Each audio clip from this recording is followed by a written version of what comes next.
तो आज हम करेंगे लॉज ऑफ मोशन के 7th और 8th लेक्चर की रिवीजन। इसमें सबसे पहले हमने देखा कंसंट्रेन मोशन। तो कंसंट्रेन मोशन का मतलब होता है कि पूरे सिस्टम में एक पॉइंट का जितना डिस्प्लेसमेंट होगा दूसरा पॉइंट भी उतना ही डिस्प्लेसमेंट ट्रेवल करेगा। यानी कि लगभग पूरे सिस्टम को रिजिड मानते हैं हम, मतलब कि उसकी सिस्टम की जो लेंथ होती है वो कांस्टेंट होती है। जैसे अभी इसमें हमने देखा कि मान लो दो ब्लॉक अटैच है एक स्ट्रिंग के, और उस स्ट्रिंग की जो लेंथ है वो कांस्टेंट है, यानी ना ही तो वो स्ट्रिंग है वो कंप्रेस हो सकती, ना ही वो इलोंगेट हो सकती। और उसके एक एंड पे मान लो ए ब्लॉक है और उसके दूसरे एंड पे बी ब्लॉक अटैच है, कोई दो ब्लॉक अटैच है एक स्ट्रिंग से। अब इसमें हमें देखना है work done by internal forces. ये जो सिस्टम बनाया है हमने दो ब्लॉक का और एक स्ट्रिंग का, इसमें हमने इंटरनल फोर्सेस क्या वर्क डन करेंगे वो देखना है। अब स्ट्रिंग में इंटरनल फोर्सेस क्या होता है? टेंशन। स्ट्रिंग का तो इंटरनल फोर्स टेंशन ही होता है। अब इसमें अगर हम ए ब्लॉक पे टेंशन का वर्क डन देखें तो कुछ ना कुछ होगा, और बी ब्लॉक पे अगर स्पेसिफिक टेंशन का वर्क डन देखें तो कुछ ना कुछ होगा। लेकिन पूरे सिस्टम में अगर टेंशन के द्वारा किया गया अगर वर्क डन हम देखते हैं तो नेट वर्क डन 0 आता है। स्पेसिफिक ए ब्लॉक पे कुछ ना कुछ वर्क डन होगा, स्पेसिफिक बी ब्लॉक पे भी कुछ ना कुछ वर्क डन होगा। लेकिन जब दोनों वर्क डन को ऐड करेंगे, टोटल सिस्टम का वर्क डन देखेंगे तो इंटरनल फोर्सेज के द्वारा किया गया वर्क डन आता है 0। तो इससे हम इस कंक्लूजन पे पहुंचते हैं कि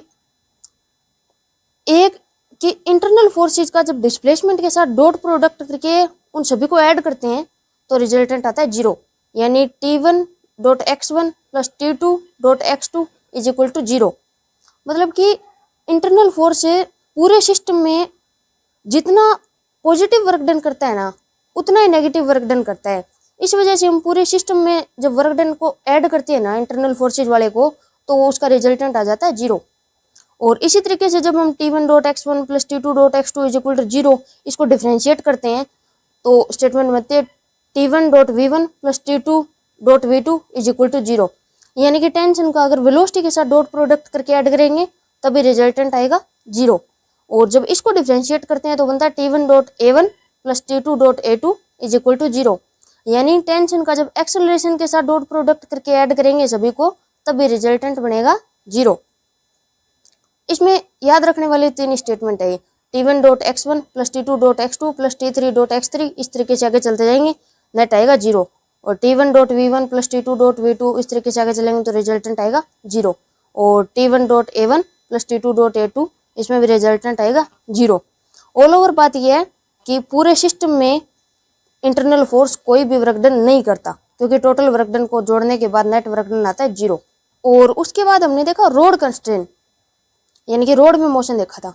तो इसमें एक स्टेटमेंट आती है, एक कंसेप्ट आता है कि रोड के अलोंग वाली जो वेलोसिटी होती है वो हर पॉइंट के सेम होगी।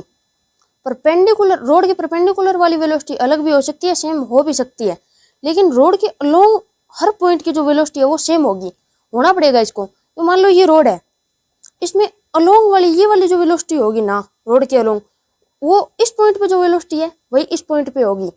लेकिन परपेंडिकुलर में मान लो ये पॉइंट अगर रेस्ट पे भी है तो परपेंडिकुलर में इस पॉइंट की कुछ ना कुछ वेलोसिटी हो सकती है। यानी परपेंडिकुलर में हर पॉइंट की वेलोसिटी अलग अलग हो सकती है, लेकिन रोड के अलोंग वाली जो वेलोसिटी है वो हर पॉइंट की सेम होगी। जितनी इस पॉइंट की होगी उतनी इस पॉइंट की होगी, उतनी इस पॉइंट की होगी और उतनी इस पॉइंट की होगी, हर पॉइंट की सेम होगी।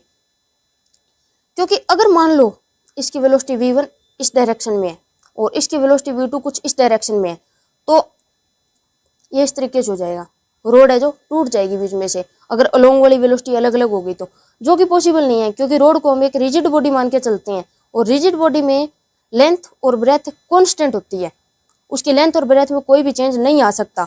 तो इस तरीके से तो ये टूट जाएगी, तो इसकी लेंथ में चेंज आ गया, और रिजिड बॉडी ना तो कंप्रेस हो सकती है ना ही इलोंगेट हो सकती।